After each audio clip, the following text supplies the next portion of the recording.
the thing is, all this intracellular accumulation, they come under cell injury. So intracellular accumulation is it reversible injury or irreversible? Reversible. Reversible. What is the basic difference between reversible and irreversible injury?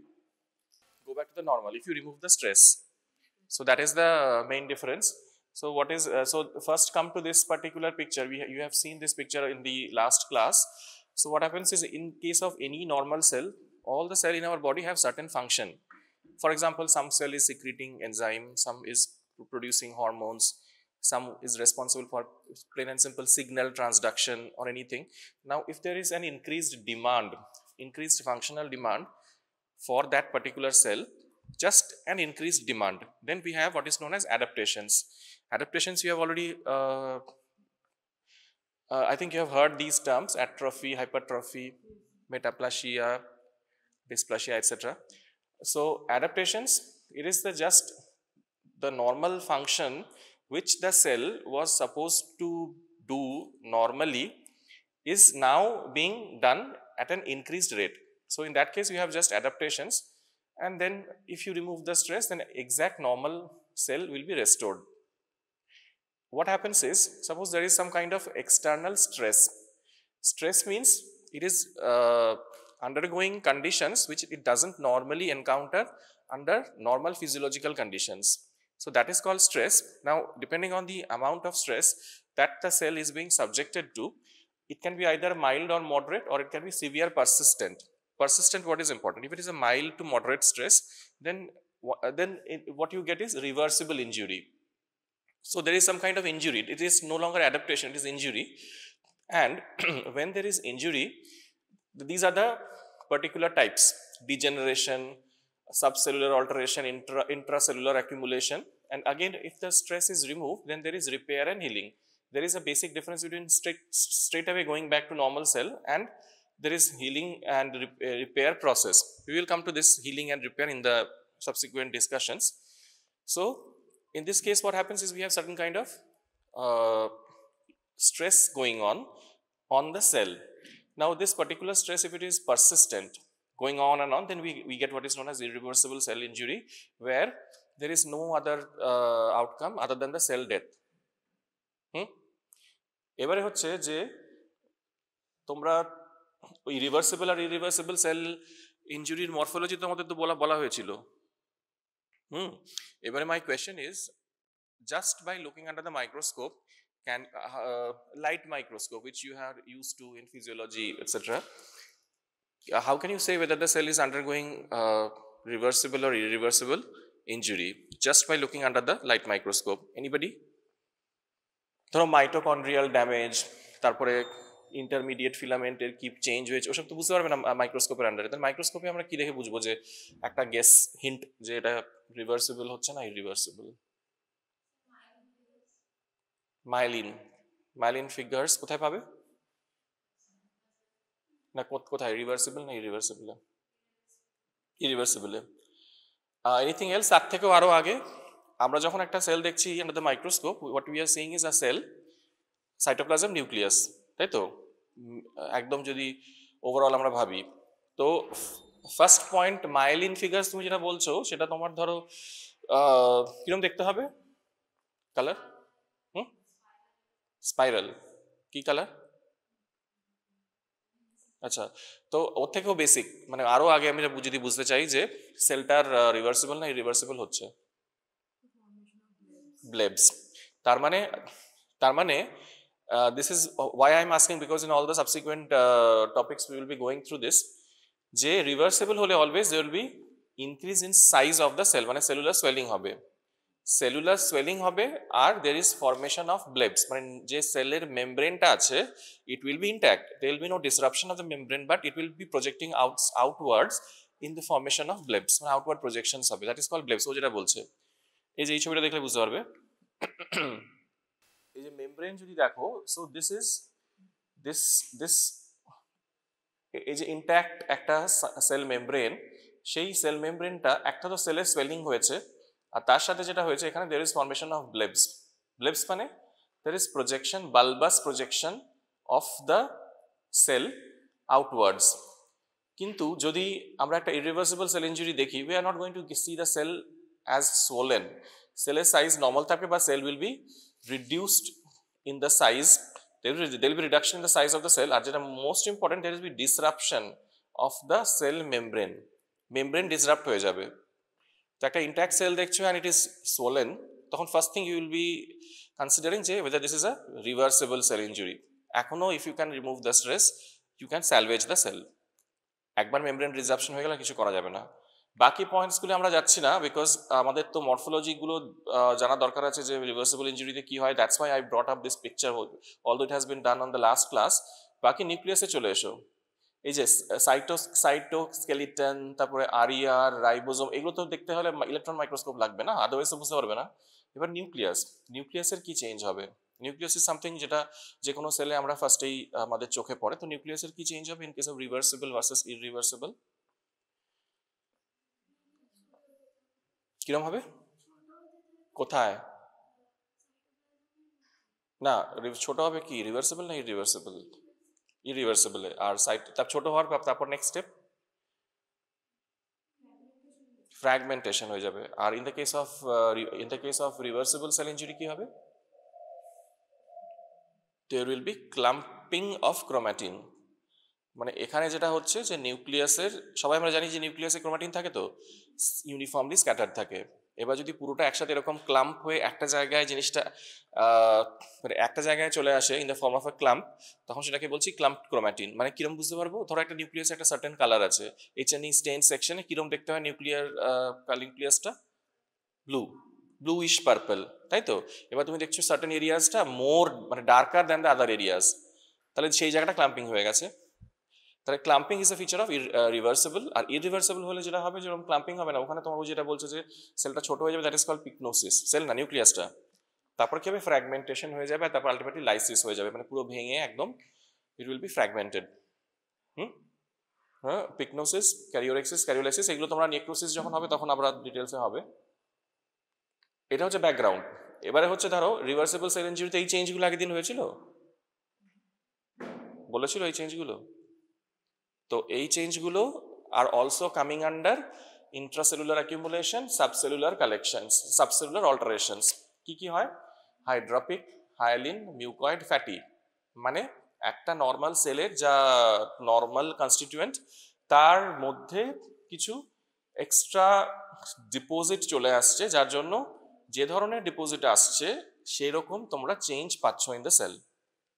ঠিক আছে? হাইড্রোপিক কথাটার মানে water. তো হাইড্রোপিক change মানে কি হবে? সেলের মধ্যে ওয়াটার জমবে, তাই তো? আচ্ছা, কি মেকানিজম? সেলের মধ্যে ওয়াটার কখন ঢুকবে? প্রথম কথা, যে কোনো কি হোয়াট আর দ্য কজেস মধ্যে ধরো it can be infection, bacterial infection, it can be toxin, it can be burns, এগুলো তো হতে পারে। এবার কি বায়োকেমিস্ট্রিতে তোমাদের মনে হয় হয়েছিল, ইভেন ফিজিওলজিতে, সেলের মধ্যে ওয়াটার ঢুকতে গেলে আয়ন চ্যানেলের কি চেঞ্জ হয় নর্মালি? তাহলে যদি আমাদের আমাদের যে আয়ন চ্যানেলের ডিসরাপশন হয়, কি সোডিয়াম ঢুকছে, সোডিয়ামের সাথে তাহলে জল ঢুকে যাবে, আর পটাশিয়ামটা যদি বেরিয়ে যায় সেল থেকে, তাহলে then we get that is the basic mechanism of hydropic change, তাই তো? হাইড্রোপিক চেঞ্জে তাহলে কি বললাম? জল ঢুকে যাবে সেলের মধ্যে। জলটা যদি সেলের মধ্যে ঢোকে, তাহলে আমরা কিরম দেখতে হবে? সেলটাকে কিরম দেখতে হবে? সোয়েলিং হবে। কালার পিঙ্ক কেন হবে? জল ঢুকে গেছে তো। তাহলে হোয়াইট, কালারলেস, তাই তো? তাহলে কি হবে? যে যেটাকে আমরা বলছি ভ্যাকিউলার ডিজেনারেশন। তার মানে সেলের মধ্যে যখন জলটা ঢুকলো, তখন সেই জলটা সেলের মধ্যে ঢুকে মাল্টিপল ভ্যাকিউলস ফর্ম করবে। Vacuoles contain water, will be containing water. তাহলে সেলটার একটা নর্মাল দেখতে ছিল, সেটা যেই জল ঢুকে গেল তখন মাল্টি ভ্যাকিউলেটেড সাইটোপ্লাজম হয়ে গেল।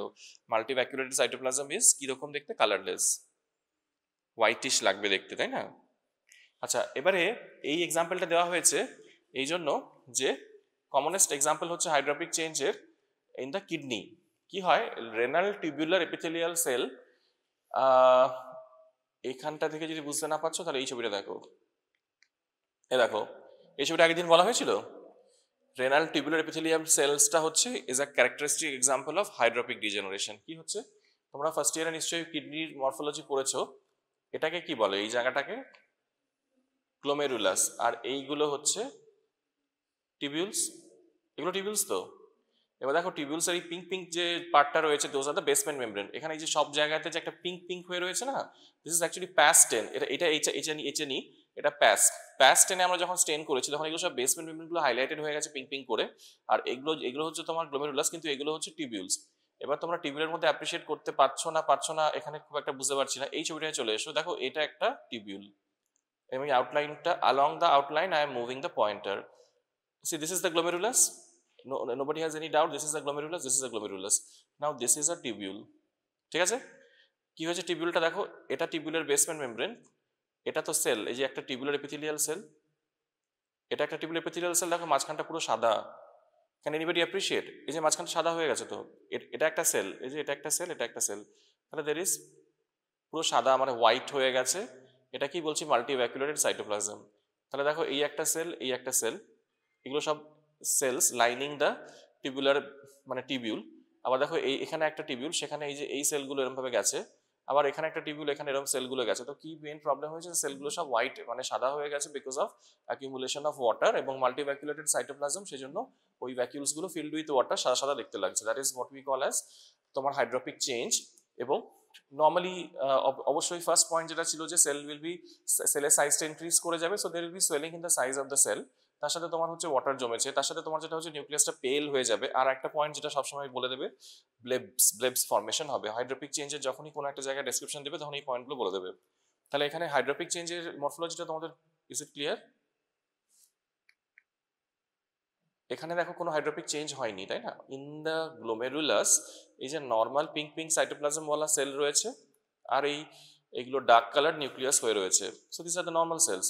কিন্তু যখন তুমি একটা টিউবিউল দেখছো, এটা যে একটা টিউবিউল, তো সেই টিউবিউলের মধ্যে এইটা তো টিউবিউলের বেসমেন্ট মেমব্রেন, আর টিউবিউলের মধ্যে যে সেলগুলো লাইন করে আছে সেই সেলগুলোর দেখো ভেতরে সাইটোপ্লাজমটা তো হোয়াইটিশ, আর ভেতরে সেলগুলো দেখা যাচ্ছে ইট হ্যাজ বিকাম সোলেন। অনেকটা সাইটোপ্লাজম দেখা যাচ্ছে, বুঝতে পারছো তোমরা?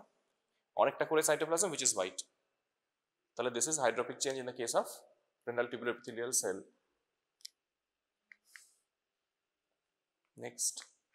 next হচ্ছে হায়ালিন চেঞ্জ। হায়ালিন কি?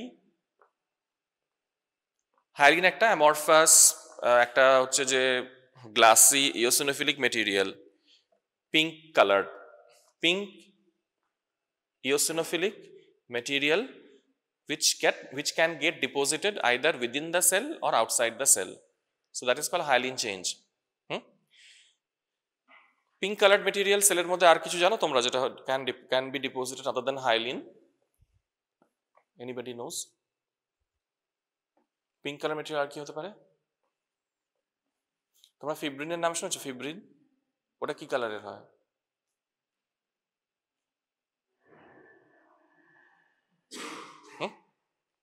That is also pink. আর মিউসিন কি কালারের হয়? একটু ব্লুইশ, তাই তো, একটু ব্লুইশ, হোয়াইট টু ব্লু। অ্যামাইলয়েডের নাম শুনেছো? অ্যামাইলয়েডটা শোনোনি এখনো? শুনেছো? ওটা কি কালারের হয়? That is also pink. ঠিক আছে, তো কিভাবে ডিফারেন্সিয়েট করবো সেটা উই উইল ডিসকাস। কিন্তু মেইনলি জানতে হবে যে হায়ালিন চেঞ্জ যখন হচ্ছে, হায়ালিন চেঞ্জে কি হচ্ছে, যে ওই যে বললাম যে there can be deposition of pink eosinophilic material either within the cell আর আউটসাইড দ্য সেল। যদি সেলের মধ্যে জমা হয় ইন্ট্রাসেলুলার বলবো, আর আউটসাইড দ্য সেল হলে এক্সট্রাসেলুলার। ইন্ট্রাসেলুলার কিছু এক্সাম্পলস আছে, এগুলো যখন রেসপেক্টিভ সিস্টেমস হবে তখন তোমরা জানবে। যেমন ধরো বেশি প্রোটিন ইউরিয়া হচ্ছে, তখন এই প্লাজমা প্রোটিনগুলো রিঅ্যাবজর্ব হওয়ার জন্য প্রক্সিমাল টিউবুলার এপিথেলিয়াল সেলসে you can get hyaline droplets. তারপরে হচ্ছে তোমার সাপোজ একটা অ্যাবডোমেনের মাসেল যেটার নাম হচ্ছে একটা ইম্পর্টেন্ট রেকটাস অ্যাবডোমিনিস, ওটার যখন ডিজেনারেশন হয়ে যাচ্ছে তখন you can get this kind of pink material getting deposited, সেটার একটা নাম আছে, সেটা হচ্ছে জেঙ্কার ডিজেনারেশন। তারপরে কি হচ্ছে যে সাপোজ হেপাটোসাইট, অ্যালকোহলিক লিভার ইনজুরিতে হেপাটোসাইটের মধ্যে ওরকম similar type of pink material deposit হয়, ওটাকে বলে ম্যালোরিজ হায়ালিন। এগুলো সব এক্সাম্পলস, এগুলো যখন রেসপেক্টিভ সিস্টেম পড়বে তখন এগুলো আবার we will come back to all those. তারপরে হচ্ছে তোমার ভাইরাল ইনফেকশনস আর রাসেল বডি হচ্ছে যে তোমার যে immunoglobulin getting deposited within the cell, so that is what we call as hyaline change.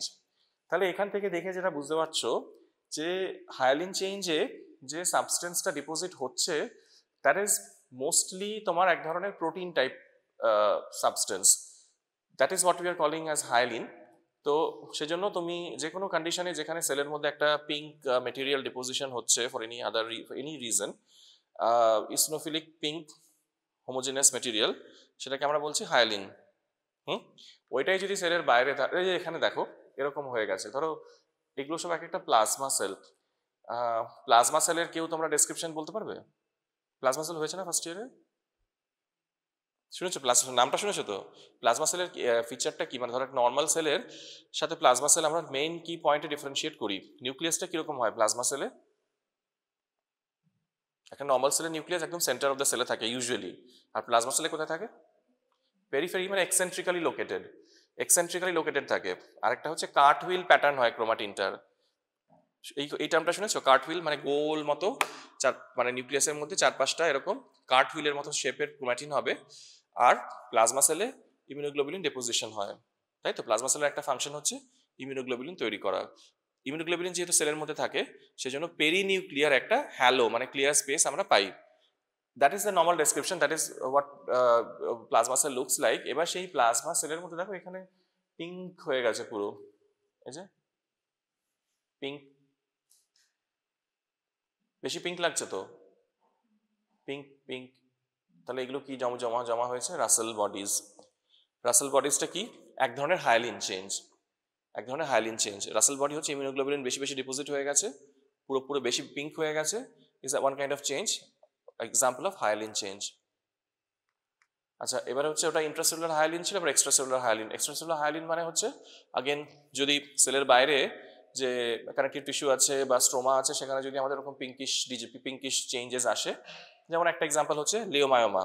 লিওমায়োমা তোমাদের পড়ানো হবে ইন দ্য তোমার ফিমেল জেনিটাল ট্র্যাক্ট, তখন তোমরা দেখবে যে লিওমায়োমাতে ওরকম পিঙ্ক চেঞ্জেস আসতে পারে ইন দ্য ইউটেরাস।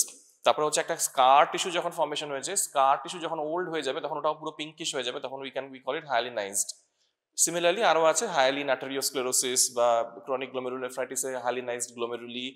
আর একটা হচ্ছে তোমার কর্পোরা অ্যামাইলেশিয়া, যেটা হচ্ছে নর্মালি প্রস্টেটে এল্ডারলি পেশেন্ট এমনিই চলে আসে। কর্পোরা অ্যামাইলেশিয়া তো শুনেছো নাকি? কর্পোরা অ্যামাইলেশিয়া তোমাদের যখন অ্যানাটমিতে ওই হিস্টোলজি হয়েছিল তখন বলেনি? তোমাদের হিস্টোলজিতে প্রস্টেটের ছিল স্লাইড? ছিল না? ছিল না। এনিওয়ে, তো কথা হচ্ছে যে ওই এখান থেকে যা বুঝতে পারছো যে সেলের মধ্যে বা সেলের বাইরে যদি এরকম পিঙ্কিশ মেটেরিয়াল ডিপোজিশন হয়, ঠিক আছে, পিঙ্কিশ মেটেরিয়াল যদি ডিপোজিশন হয় তাহলে সেখানে হচ্ছে ওটাকে আমরা বলছি হায়ালিন চেঞ্জ। কেন অ্যামাইলয়েড নয়, কেন ফিব্রিন নয়, সেটা আমরা রেসপেক্টিভ টপিকে যখন যাব তখন আমাদের বলবো, তাহলে তোমাদের বুঝতে সুবিধা হবে, ঠিক আছে? এই দেখো এখানে কি হয়েছে, these are the smooth muscle cells. এখানে এই টিউমারটা তোমাদের পরে পড়ানো হবে। It is a tumour, it's call leiomyoma. লিওমায়োমাতে কি হয়েছে, there is proliferation of benign proliferation of smooth muscles. এগুলো স্মুথ মাসেল, এগুলো সব স্মুথ মাসেল। হ্যাঁ, এই যে মাঝখানটা একটা পিঙ্কিশ মতো হয়ে গেল, তাহলে কি হলো, ওখানটা একটা হায়ালিন চেঞ্জ বা হায়ালিন ডিজেনারেশন এলো। বুঝতে পারছো? এই সেলগুলো তো সব স্মুথ মাসেল সেলস। এই সেলগুলো, এই যে দেখো স্মুথ মাসেলের কিরকম ডেসক্রিপশন হবে কেউ জানে? দরকার নেই, পরে জানবে। স্মুথ মাসেল সেলস এর benign proliferation in a whorled pattern is called leiomyoma. এবার দেখো লিওমায়োমা মধ্যে এখানে পিঙ্ক হয়ে গেছে, এখানেও পিঙ্ক হয়ে গেছে, এখানেও পিঙ্ক হয়ে গেছে। তো পিঙ্ক গুলো কি হয়েছে? Extracellular hyaline. This is one example of extracellular hyaline deposition. আচ্ছা, মিউকয়েড চেঞ্জ একটু আগে আমি জিজ্ঞেস করছিলাম মিউসিনের কালারটা কি? তো মিউসিনের যদি এক্সেসিভ মিউসিন প্রোডাকশন হয় তাহলে that we call mucoid change. Mucoid কথাটার মানে হচ্ছে মিউসিন জমবে, ঠিক আছে? যদি সেলের মধ্যে মিউসিন জমে, collection of mucin within the cell, we call it mucoid change. সেই মিউসিনটাই যখন সেলের বাইরে ডিপোজিশন হচ্ছে তখন we call it myxoid change. Same material, within the cell mucoid, outside the cell myxoid, ঠিক আছে? এই টার্মসগুলো তোমরা যে প্যাথোলজি তোমাদের এবার যে পড়বে 1 বছর ধরে, তখন তোমরা এই টার্মসগুলো পাবে মাঝে মাঝে, মিউকয়েড চেঞ্জ, হায়ালিন চেঞ্জ। হ্যাঁ, তখন সেগুলো কি, সেটাই আজকের টপিক। যে সেলের মধ্যে যদি মিউসিন ডিপোজিশন হয় দ্যাট ইজ কল্ড মিউকয়েড, সে সেলের বাইরে হলে মিক্সয়েড। এবারে মিউসিনটা কি? মিউসিন ফার্স্ট ইয়ারে পড়েছিলে in the biochemistry. It is a glycoprotein. Glycoprotein মানে কি? প্রোটিনের সাথে একটা কিছু থাকবে, সেটা কি? মানে মিউকোপলিস্যাকারাইড। তাই তো? মিউকোপলিস্যাকারাইডের সাথে প্রোটিন লেগেছে, সেই জন্য আমরা বলছি ওটা একটা গ্লাইকোপ্রোটিন। তাহলে glycoprotein and that is the it gives rise to mucin. এবারে কি হয়, এই কন্ডিশনে সেলের মধ্যে জমবে, মানে ধরো একটা, তোমরা জানো যে আমরা নিজেরাও দেখেছি, ধরো আমাদের একটা মিউকাস মেমব্রেনে একটা ইনফ্লামেশন হলো, সাপোজ যে সর্দি, বাংলায় বলে সর্দি হয়েছে, তখন কি হয়, there is excessive production of mucin. সেটা তাহলে কি ধরনের ইনফ্লামেশন বলছে? ক্যাটারাল। ক্যাটারাল মানে দিস প্রোডাকশন অফ মিউসিন। তার মানে ওখানে অলরেডি মিউসিন সিক্রেটিং গ্ল্যান্ডস ছিল, সেগুলো ওভার অ্যাক্টিভ হয়ে গেছে। তো তখন we get what we call as mucoid change, catarrhal inflammation. এই যে রেসপিরেটরি ট্র্যাক্ট তো খুব কমন, রেসপিরেটরি ট্র্যাক্টে সবার সর্দি ফর্দি হয়, তখন what we get is mucin. এছাড়া ধরো একটা ওরাল ক্যাভিটি বা গল ব্লাডার, যে কোনো একটা জায়গায় ধরো একটা যে মিউসিন সিক্রেটিং গ্ল্যান্ড, সেই গ্ল্যান্ডের যে ডাক্ট, ওই ডাক্টটা অবস্ট্রাকশন হয়ে গেল, তাহলে নর্মাল মিউসিন যেটা সিক্রেটেড হচ্ছে সেটা তো বেরোতে পারছে না। তাহলে ডাক্টার অবস্ট্রাকশন হয়ে গেলে what we get is that entire gland getting filled with mucin. সেটার নাম আছে যেটাকে বলছে মিউকোসিল। ঠিক আছে, ওটার নাম আছে, ওটাকে কি বলছে? মিউকোসিল। ওগুলো তোমরা পরে পড়বে রেসপেক্টিভ সিস্টেমে। আরো কিছু এক্সাম্পল আছে, সিস্টিক ফাইব্রোসিস, তারপরে কিছু মিউসিন সিক্রেটিং টিউমার, মানে এমন একটা টিউমার হলো যে টিউমারটাই মিউসিন সিক্রেট করছে। We will come to all that, mucinous, adenoma etcetera. আর যদি এই দেখো এরকম হয়ে গেছে, কি হয়েছে, ধরো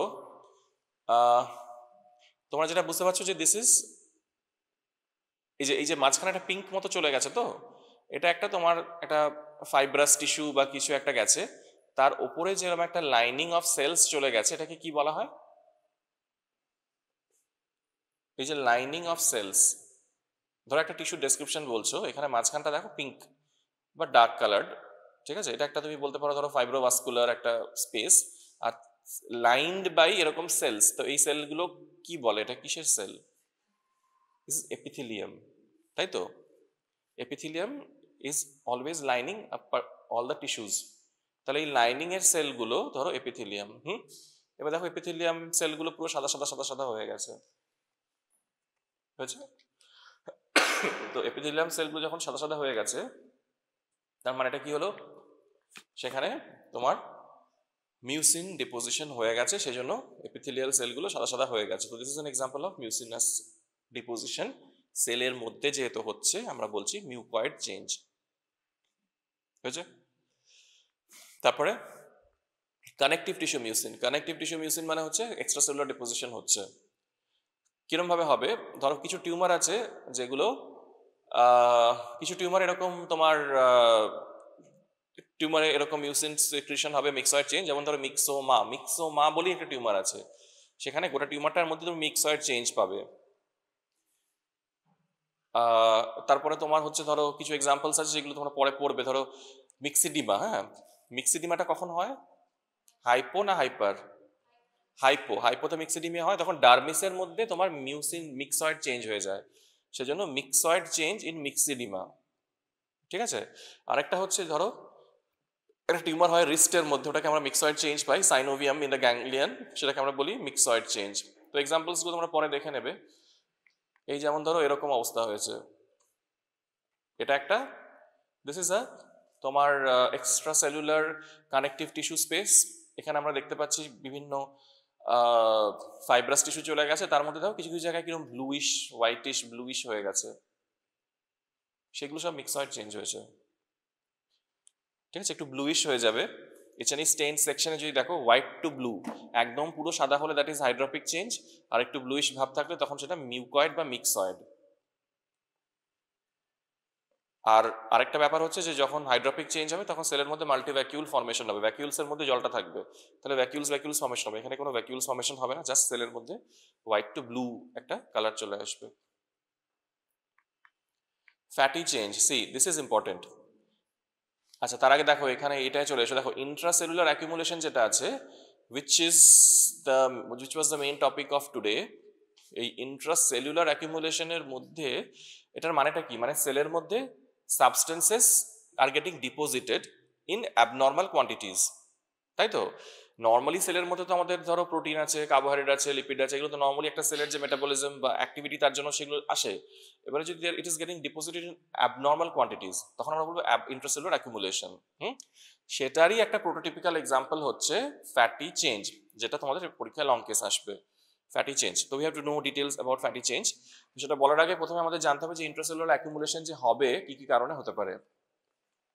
একটা বললাম যে নর্মাল সেলের যে তোমার কিছু নর্মাল অ্যাক্টিভিটি বা মেটাবলিক ফাংশন আছে, সেইটা সাপোজ তোমার হয়ে গেল, বেশি বেশি হতে লাগলো, তাই না? একটা সেলে ধরো তার কাজ হচ্ছে ক্যাটাবলিজম, তো সেটা ঠিক করে হচ্ছে না, তাহলে কি সেই সেলের মধ্যে সেই নর্মাল সাবস্টেন্স যেগুলো ঢোকার কথা সেটা বেশি বেশি অ্যাকুমুলেট হচ্ছে।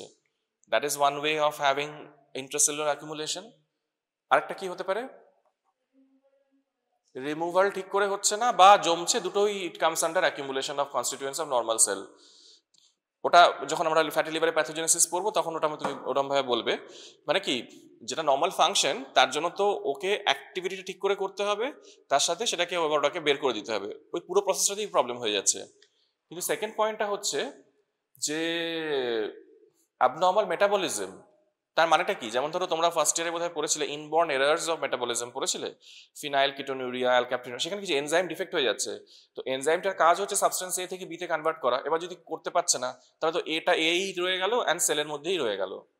That is also intracellular accumulation. That is another point, another reason why there might be intracellular accumulation.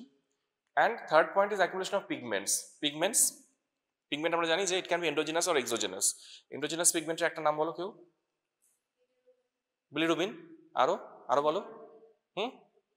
বিলিভাডিন, তো বিলিরুবিন থেকে বিলিভাডিন, আরো অন্য কিছু বলো। Melanin, melanin is a very good example. আরেকটা কি বলে, হিমোসিডেরিন, হিমাটিন তো হিমোগ্লোবিন থেকে ব্রেক করে অ্যাসিড হিমাটিন তৈরি হয়। এনিওয়ে তোমরা সবাই বলেছো, মানে এইগুলো হচ্ছে সব নর্মাল সেলের পিগমেন্টস, ঠিক আছে? এইগুলো বেশি বেশি সেলের মধ্যে অ্যাকুমুলেটেড হয়ে যেতে পারে। আর এক্সোজেনাস মানে আমি ইনহেল করে নিলাম বা ইনজেস্ট করে নিলাম, তখন তখন সেলের মধ্যে পিগমেন্ট চলে এলো, that is by from external sources, by injection, inhalation, সেগুলো হচ্ছে এক্সোজেনাস। সেসব পিগমেন্ট আমরা পরে আসবো। তো তাহলে কেন সেলের মধ্যে একটা কিছু অ্যাকুমুলেট হবে সেটা রিজনটা বুঝতে পারলে? দেয়ার আর 3 রিজনস, 3টে রিজনস এখানে এক্সপ্লেইন করা হয়েছে। এবারে আমাদের কথা হচ্ছে যে মোস্ট ইম্পর্টেন্ট যেটা আমাদের সেলের অ্যাকুমুলেশনের মধ্যে যেটা most important, that is your ওইটা যে accumulation of fat. Accumulation of fat is a fatty change বা intracellular accumulation of fat, সেইটা দিয়ে তোমাদের কোয়েশ্চেন আসবে and then you have to explain ওইটা with respect to fatty liver, কেন fatty liver হচ্ছে। তো দেখো কি হয় এক্স্যাক্টলি। আচ্ছা, ফার্স্টে লিভারে ফ্যাটি লিভার, এবারে কথা হচ্ছে যে কেন ফ্যাটি, মানে লিভারে ফ্যাটি চেঞ্জ আসবেই বা কেন? প্রথম কথা হচ্ছে ফ্যাটি লিভার মানেটা কি?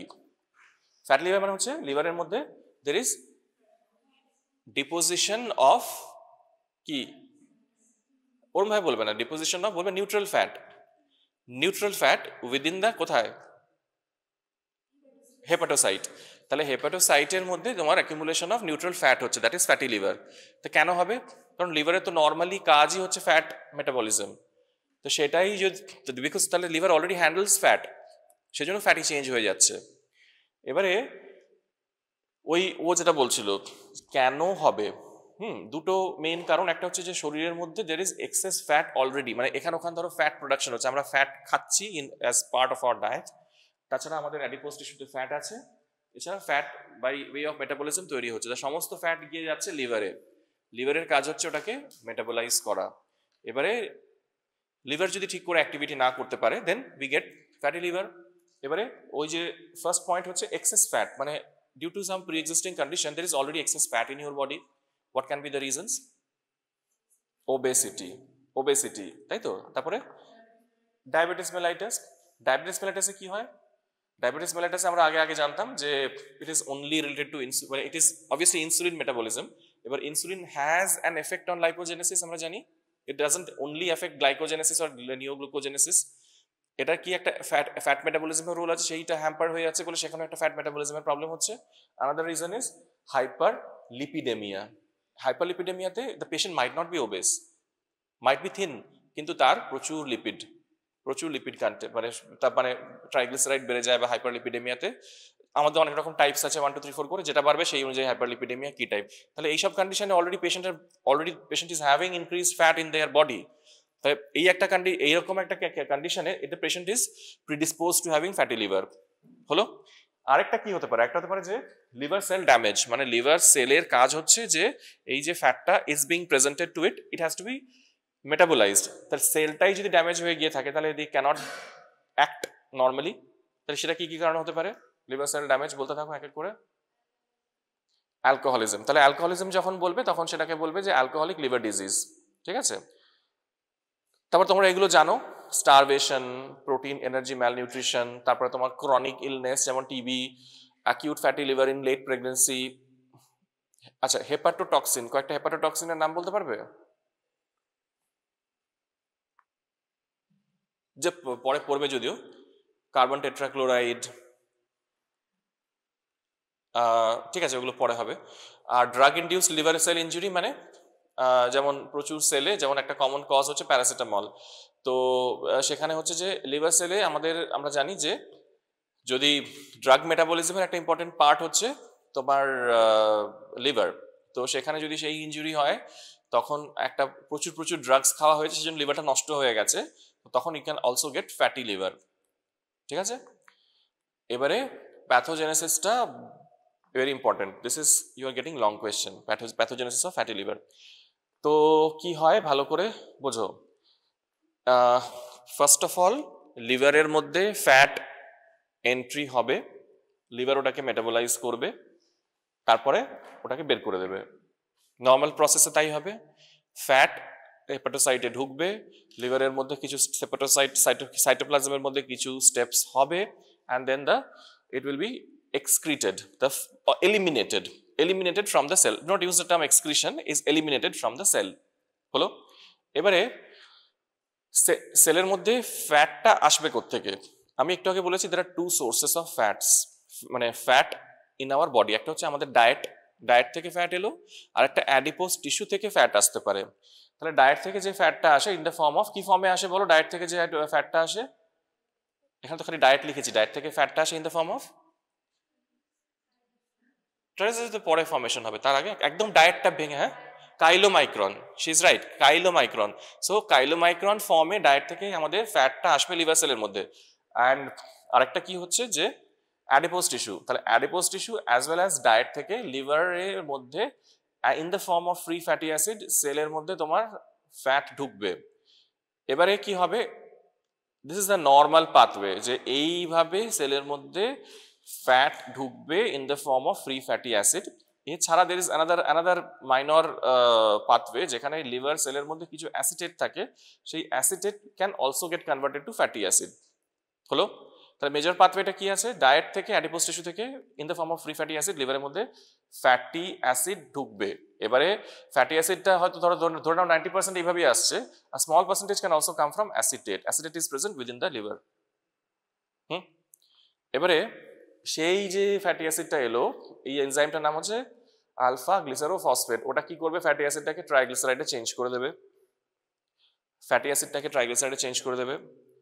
সেই ট্রাইগ্লিসারাইডটা লিপিড অ্যাকসেপ্টার প্রোটিন আছে, সেই লিপিড অ্যাকসেপ্টার প্রোটিন কি হবে? ট্রাইগ্লিসারাইড থেকে লাইপোপ্রোটিন ফর্মেশন হবে, নিয়ে lipoprotein will be eliminated into the blood in the form of plasma lipoprotein. এইটা হচ্ছে নর্মাল ফাংশন। এইটা যদি তোমরা জানো, then it will be very easy for you to explain যে কোন কোন স্টেপে কি প্রবলেম হলে আমাদের ফ্যাটি লিভার হতে পারে। So let's start. ডায়েট থেকে আসছে, অ্যাডিপোজ টিস্যু থেকে আসছে, তাহলে এক্সেস ফ্রি ফ্যাটি অ্যাসিড হয়ে গেল। So that is the first point, কি এক্সেস ফ্রি ফ্যাটি অ্যাসিড, বেশি এমন সে ডায়েট খাচ্ছে যে গাদা ফ্রি ফ্যাটি অ্যাসিড আসছে, বা ওই যে বললো ওবেসিটি পেশেন্টের এমন অ্যাডিপোজ টিস্যু থেকে ফ্যাট আসছে যে গাদা ফ্রি ফ্যাটি অ্যাসিড আসছে। So that is the first point. So excess free fatty acid entering the liver cell. একটা মাইনর পাথওয়েতে কি ছিল? অ্যাসিটেট। তাহলে অ্যাসিটেট থেকে যে ফ্যাটি অ্যাসিড তৈরি হচ্ছে এক্সেস অ্যাসিটেট। আচ্ছা, একটা কথা বলিনি, এই যে ফ্যাটি অ্যাসিড না, তার মেন যেটা ফেট হচ্ছে to get converted to triglyceride. এবারে ট্রাইগ্লিসারাইডের সাথে একটা হতে পারে, কোথায় গেল?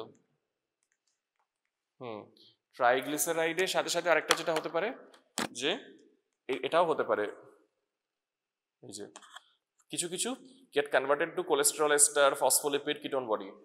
তাহলে এই পাথওয়েটা একটা ব্লক হয়ে গেল, মানে ফ্রি ফ্যাটি অ্যাসিড থেকে যে এগুলো ফর্মেশন হচ্ছে, এগুলো যদি ধরো ঠিকঠাক রেটে ফর্মেশন হয় তাহলে তো কম ট্রাইগ্লিসারাইড ফর্মেশন হবে, তাই না? এবার দেখা যাচ্ছে যে এই পাথওয়েটা ব্লক হয়ে গেছে, মানে এদিকে যাচ্ছেই না, সবটাই ট্রাইগ্লিসারাইড হয়ে যাচ্ছে, তাহলে বেশি বেশি ট্রাইগ্লিসারাইড ফর্মেশন হবে। এবারে আলফা গ্লিসারোফসফেট সেই এনজাইমটা ওভার অ্যাক্টিভ হয়ে গেছে, তাহলে আরো বেশি বেশি ট্রাইগ্লিসারাইড ফর্মেশন হচ্ছে, তাই না? যত ফ্রি ফ্যাটি অ্যাসিড আসছে আরো বেশি বেশি তোমার ট্রাইগ্লিসারাইড ফর্মেশন হচ্ছে। তারপরে কি বলেছি, triglyceride is giving rise to your fatty liver. তো মেইন পয়েন্ট হচ্ছে ট্রাইগ্লিসারাইড যত বেশি হবে তত you will be getting fatty liver. তাহলে তারপর তো পরের স্টেপটা কি আছে, যে ট্রাইগ্লিসারাইড থেকে লাইপোপ্রোটিন। এবার এই যে লিপিড অ্যাকসেপ্টর প্রোটিন, সেই প্রোটিনগুলো সাপোজ ডিমিনিশড বা অ্যাবসেন্ট, তাহলে আর লাইপোপ্রোটিন ফর্মেশন হচ্ছে না। আর লাস্ট স্টেপ হচ্ছে যে এলিমিনেট হতে হবে, তো লাইপোপ্রোটিন ফর্মেশন হওয়ার পরে সেই এলিমিনেশন প্রসেসেই কিছু একটা ব্লক হয়ে গেছে, তাহলে এলিমিনেশন হচ্ছে না, and therefore you are getting what is called as fatty liver. তাহলে বুঝতে পেরেছো তাহলে কি হলো, বেশি বেশি ঢুকছে লিভারের মধ্যে ফ্যাটি অ্যাসিড। কেন? Maybe the patient is having a very heavy fatty meal, অনেক অনেক কাইলোমাইক্রন আসছে, বা the patient is so obese যে অ্যাডিপোজ টিস্যু থেকে এক গাদা ফ্যাটি অ্যাসিড আসছে। এটা ফার্স্ট পয়েন্ট। সেকেন্ড হচ্ছে কি, অ্যাসিডেট থাকে একটা লিভার সেলের মধ্যে, সেখান থেকেও খানিকটা ফর্মেশন হয়, সেই পাথওয়েটা ওভার অ্যাক্টিভ হয়ে গেছে, মানে বেশি অ্যাসিডেট চলে এসছে লিভার সেলের মধ্যে, বা অ্যাসিডেট থেকে বেশি বেশি তৈরি হচ্ছে হলো। নেক্সট হচ্ছে যে কিছু কিছু আমরা জানি যে একটা মাইনর পাথওয়ে হচ্ছে ফ্যাটি অ্যাসিড থেকে নর্মালি এগুলো ফর্মেশন হবে, যে cholesterol ester, phospholipid, ketone bodies, সেগুলো হচ্ছে না। তাহলে যতটা ঢুকেছে ফ্যাটি অ্যাসিড সেটা it's entirely getting converted to triglyceride. আরেকটা হচ্ছে the enzyme that is responsible for this conversion is getting over active, তাহলে অনেক বেশি বেশি ট্রাইগ্লিসারাইড ফর্মেশন হচ্ছে due to over activity of alpha glycerophosphate. Next হচ্ছে যে ট্রাইগ্লিসারাইড যেটা ফর্মেশন হলো নর্মাল ফেট হচ্ছে, it will be converted to lipoprotein. কিসের থ্রু না, লিপিড অ্যাকসেপ্টর প্রোটিন, সেই প্রোটিনটা অ্যাবসেন্ট বা protein is diminished in its activity or number, মানে quantity, qualitatively or quantitatively it is diminished. তাহলে কি হবে, লিপিড অ্যাকসেপ্টর প্রোটিন যদি কম হয় তাহলে ওই ট্রাইগ্লিসারাইড থেকে লাইপোপ্রোটিন ফর্মেশনটা হবে না, তাহলে সবটাই লাইপোপ্রোটিন, সবটাই ট্রাইগ্লিসারাইড। আর সাপোজ দেখা গেল এখনো অবধি সবটাই ঠিকঠাক চলছে, কিন্তু লাইপোপ্রোটিন যেটা ফর্মেশন হলো সেটা আবার সেলের থেকে বেরোতেই পারছে না, so there is a block in the elimination of lipoprotein. তো তখনও আমরা কিছু যেটা পাবো আগেন ফ্যাটি লিভার। তাহলে ছটা স্টেপের রেসপেক্টিভ কোথায় কি রকম ওভার অ্যাক্টিভিটি আর ব্লক হলে তোমরা পাবে ফ্যাটি লিভার, বুঝতে পেরেছো? In the exam, often the examiner doesn't want you to write pages after pages. If you can just do a schematic diagram, or if you can just draw a flow chart, then the examiner will know that at least you know what is to be written. তখন কিন্তু we are giving lots of marks. হ্যাঁ, অনেক কথা লিখলাম, এটা ওটা সেটা নিয়ে আসল কথাটাই আমরা খুঁজে পাচ্ছি না, বা ইট বিকামস ভেরি টায়ারিং না, খুঁজে খুঁজে বের করা কোথায় কি লিখেছে না লিখেছে।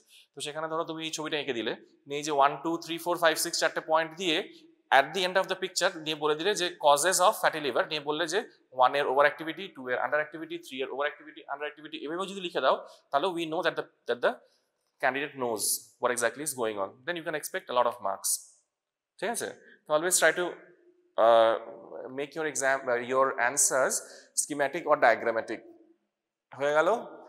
আচ্ছা, এই দেখো, এটা হচ্ছে তোমার ফ্যাটি লিভারকে এরকম দেখতে হবে, ঠিক আছে? তাহলে বাইরে থেকে আজকে তোমাদের ফার্স্ট ক্লাস অফ তোমার যেটা হচ্ছে যে মানে একটা অর্গানে প্যাথোলজি ইজ টু পার্টস। একটা হচ্ছে যে প্যাথোজেনেসিস, এটা একটা প্যাথোজেনেসিস মানে কিভাবে, what is the reason behind the disease. আর একটা হচ্ছে প্যাথোলজি, মানে কি চেঞ্জ হচ্ছে, চেঞ্জটা দু রকম, ম্যাক্রোস্কোপিক্যালি মাইক্রোস্কোপিক্যালি। ম্যাক্রোস্কোপিক্যালি কিরকম ভাবে দেখবো, মাইক্রোস্কোপিক্যালি কিরকম দেখবো। তো ফার্স্ট দিন থেকে এটা মাথার মধ্যে ঢোকাও যে যখন একটা ম্যাক্রোস্কোপিক ডেসক্রিপশন আমি বলছি, তখন দেয়ার আর अगेन 3 পার্টস।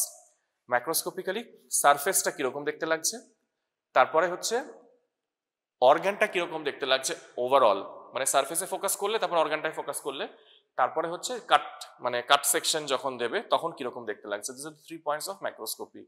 এখানে দেখো, এখানে কি হয়েছে, এই অর্গানটা ডেফিনেটলি তোমার যদি সারফেসটা বলি, তাহলে দ্য সারফেস উইল বি গ্লিসেনিং, মানে চকচক চকচক করবে সারফেসটা।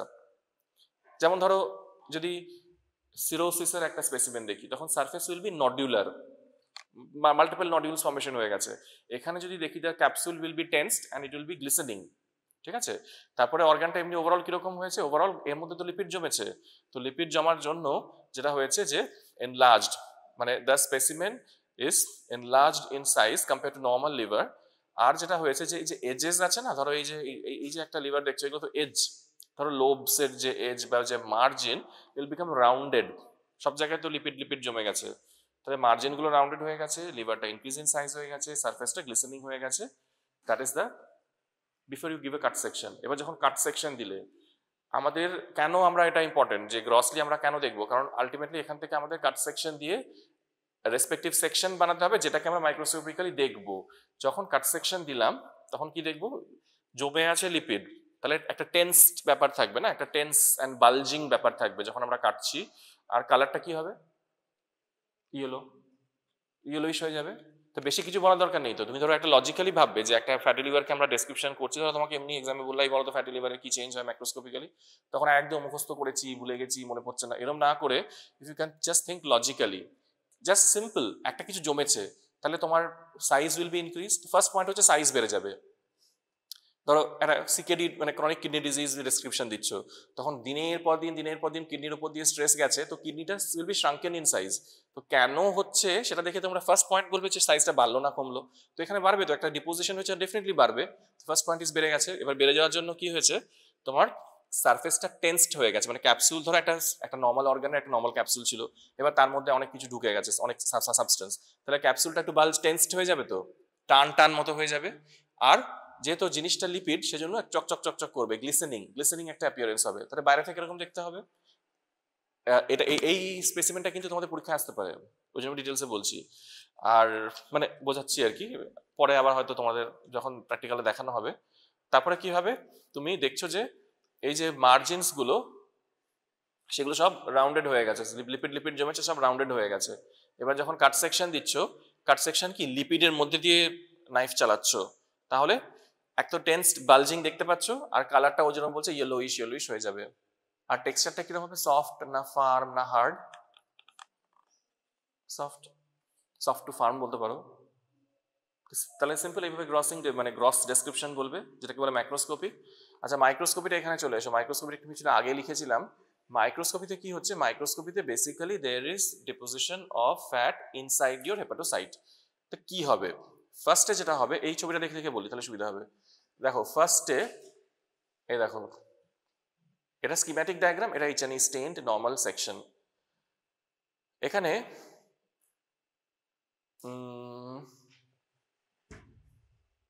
দেখো ফার্স্ট পয়েন্ট হচ্ছে এই যে এটা একটা হেপাটোসাইটের মধ্যে এটা নিউক্লিয়াস, চারপাশে সাইটোপ্লাজম, সেই সাইটোপ্লাজমে ফ্যাট ডিপোজিশন হয়েছে। তাতে করে কি হয়েছে, the first step is microvesicle, formation of microvesicle. তার মানেটা কি, মাইক্রোভেসিকল মানে হচ্ছে numerous lipid vacuoles within the cytoplasm. যে সেলগুলোই দেখতে পাচ্ছ, centrally place nucleus, peripherally white cytoplasm, সেই সাইটোপ্লাজমে মাল্টিপল ভ্যাকিউলস ফর্মেশন হয়েছে, and that is what we are calling microvesicles. ঠিক আছে, ভেসিকলস মানে ওই ভ্যাকিউল, এই তোমার মাল্টিপল ভ্যাকিউলস হলেই সেটাকে ভেসিকল বলবো। মাল্টিপল ভ্যাকিউলস হয়ে গেছে, তার মধ্যে প্রত্যেকটার মধ্যে ফ্যাট জমেছে, এবং ইনিশিয়ালি নিউক্লিয়াসটা মাঝখানে, পেরিফেরিতে সাইটোপ্লাজমের মধ্যে মাইক্রোভেসিকল।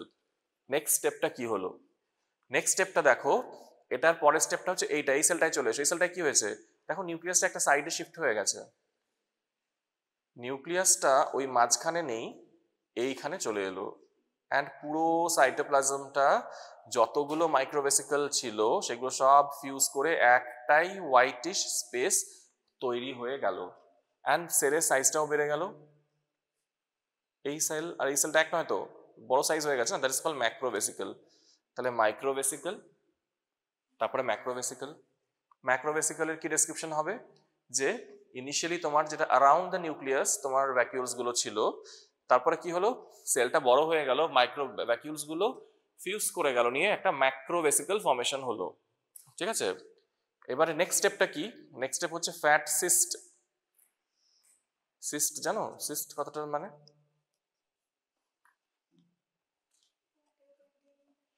যে কোনো কিছু হতে পারে, ওয়াটার কন্টেনিং হতে পারে, হ্যাঁ পাস কন্টেনিং হতে পারে, ওর মধ্যে অন্য কিছু থাকতে পারে। তো সিস্ট মানে হচ্ছে এরকম একটা লাইনিং থাকবে, আর মাঝখানে একটা স্পেস ফর্মেশন হবে যেখানে you will have some deposition. তো এখানে আমরা বলছি নেক্সট স্টেপ হচ্ছে ফ্যাট সিস্ট। ফ্যাট সিস্টে কি হয়েছে, রাপচার করে, মানে ওই ম্যাক্রোভেসিকলগুলো রাপচার করে গিয়ে একটা স্পেস ফর্মেশন হয়েছে যেখানে সমস্ত ফ্যাটটা এসে অ্যাকুমুলেট করে গেছে। টিস্যুর মধ্যে একটা স্পেস ফর্মেশন হয়ে গেছে, সিস্টিক স্পেস, সের মধ্যে কি জমেছে? ফ্যাট। যদি তুমি বলছো ওয়াটার জমতে পারে, এখানে হচ্ছে কতটা ফ্যাট জমেছে। তাহলে মাইক্রোভেসিকল সেখান থেকে বড় হয়ে গিয়ে ম্যাক্রোভেসিকল হলো, যখন বড় হলো তখন নিউক্লিয়াসটা সাইডে চলে গিয়ে ম্যাক্রোভেসিকল হয়ে গেল, সেটাই আবার যখন রাপচার করে গেল 2-3টে ম্যাক্রোভেসিকল নিয়ে একটা ফ্যাট সিস্ট ফর্মেশন হয়ে গেল, টিস্যুর মধ্যে একটা empty space, that space is containing fat. Next স্টেপটা কি? Which is call lipogranuloma. ঠিক আছে, এটা এখানে ছবিতে বোঝা যাচ্ছে না। লাইপোগ্রানুলোমা, গ্রানুলোমা টার্মটা তোমরা বারবার প্যাথোলজিতে পড়বে, ওটা পরে ডেসক্রিপশন আমরা তোমাদের বোঝাবো। লাইপোগ্রানুলোমা হচ্ছে এই যে ফ্যাট একটা জমলো সেলের মধ্যে, it will insight A foreign body reaction. লিভারের মধ্যে নর্মালি তো এটা ছিল না, হঠাৎ করে একটা কালেকশন অফ ফ্যাট হয়ে গেছে, it will insight a foreign body reaction. ওই যে ফরেন বডি রিয়াকশন হলো, সেই রিয়াকশনের মধ্যে কি কি থাকবে? They will be lymphocyte, giant cells, ঠিক আছে, মানে লিম্ফোসাইট, জায়ান্ট সেলস মানে মোস্টলি ম্যাক্রোফাজেস। ম্যাক্রোফাজের ফাংশনটা কি? ফ্যাগোসাইটোসিস। এক্সাম্পল অফ ম্যাক্রোফাজেস, একটা ব্লাডের মধ্যে ম্যাক্রোফাজের নাম বলো। মোনোসাইট। আর টিস্যুর মধ্যে? কুফার সেল। বিভিন্ন জায়গায় আছে, আলাদা আলাদা সেপারেটলি আছে, বিভিন্ন জায়গায় তোমরা পড়বে কুফার সেলস আছে, আরো বিভিন্ন জায়গায় তোমার যেরকম রেসপেক্টিভ এরিয়া আছে রেসপেক্টিভ সেলস আছে, তাই তো? তাহলে ম্যাক্রোফাজেস। তো এই যে ফ্যাটটা জমেছে সেটা it will inside tissue reaction, tissue response. তাহলে টিস্যু রেসপন্স হওয়ার জন্য যেটা আসবে lymphocyte, part of the inflammation, inflammatory process. Macrophage আসবে, আর ম্যাক্রোফাজগুলো আলটিমেটলি মডিফাইড হয়ে গিয়ে it will give rise to giant cells, multinucleated giant cells. এই লাস্ট স্টেপটাকে আমরা বলছি লাইপোগ্রানুলোমা। তাহলে 4টে স্টেপে ডেসক্রাইব করবে: মাইক্রোভেসিকল, ম্যাক্রোভেসিকল, ফ্যাট সিস্ট, লাইপোগ্রানুলোমা। তো ফ্যাটি লিভারে তোমাদের অনেক সময় লং কোয়েশ্চেন চলে আসে, তখন মাইক্রোস্কোপিটা যেরকম ভাবে বললাম ওইভাবে লিখতে হবে, আর মাইক্রোস্কোপিটা আর তার সাথে থাকবে প্যাথোজেনেসিস। এরকম ভাবে জাস্ট লিখবে, then you can expect to get 9 out of 10 almost. ছবিটা যদি if you can draw this schematic diagram, very good, all the more it is to be appreciated. দেখো এই লাল লাল লাল এটা কিসের ছবি দিয়েছি জানো? H&E stain সেকশনে ফ্যাট কালারলেস। তাহলে যদি ফ্যাট ডেমনস্ট্রেট করতে হয় তাহলে আমাদের ফ্যাট স্টেইনস লাগবে। ফ্যাটের যে স্টেইনস গুলো হয়, স্পেশাল স্টেইনস ফর ফ্যাট, সেটা কিন্তু প্যারাফিন সেকশনে কালার নেয় না। তাহলে ফ্রেশ টিস্যু মানে যে টিস্যুটাকে ফর্মালিনে এখনো দেওয়া হয়নি, সেই ফ্রেশ টিস্যুকে আমরা যেটাকে বলি যে ফ্রেশ ফ্রোজেন টিস্যু, তার মধ্যে স্পেশাল স্টেইন দিয়ে স্টেইন করলে ফ্যাট ডেমনস্ট্রেট করতে পারবো। এবার বলো যে ফ্যাটের জন্য স্পেসিফিক স্টেইন কি কেউ জানো? একটা আছে অয়েল রেডো, একটা হচ্ছে সুদান ব্ল্যাক। তো রেড এই যে লাল লাল হয়ে গেছে, তার মানে this is oil red O stain করেছে, নিয়ে ফ্যাটগুলো সব লাল হয়ে গেছে। আর সুদান ব্ল্যাক দিলে তোমার ওটা তোমার কালো কালো হয়ে যাবে। তো পয়েন্ট হচ্ছে এটাই যে তোমাকে যদি জিজ্ঞেস করে যে ধরো আজকে এটা H&E স্টেন সেকশন, H&E মানে যেটা আমরা প্যারাফিন সেকশন করছি, প্যারাফিন মানে তোমাদের টিস্যু প্রসেসিং তো যবে হবে ভালো করে ডিটেলসে জানবে, যে আমরা একটা টিস্যুকে যে ইনিশিয়ালি ফর্মালিনে ফিক্স করে পাঠাচ্ছি to the pathology department, and then they are processing it, and then they are preparing paraffin blocks, they are sectioning it, and they are staining it. If you go through this pathway, you will never be able to use any special stain for fat. ফ্যাটের জন্য তোমাকে কি করতে হবে? Initial টিস্যুটাকে instead of fixing in formalin, that fresh tissue is to be treated with your special stains for fat. দুটো নাম মনে রাখবে, oil red O and Sudan black. তাহলে এরকম দেখতে হবে, এরকম স্টেন হবে। তো this is the microscopy. Initially এরকম ভাবে 4টে পয়েন্ট বলবে, তারপরে বলবে স্পেশাল স্টেইন দিয়ে আমরা ফ্যাট ডেমনস্ট্রেট করতে গেলে we will need a special stain. হয়ে গেল মাইক্রোস্কোপি, হয়ে গেল।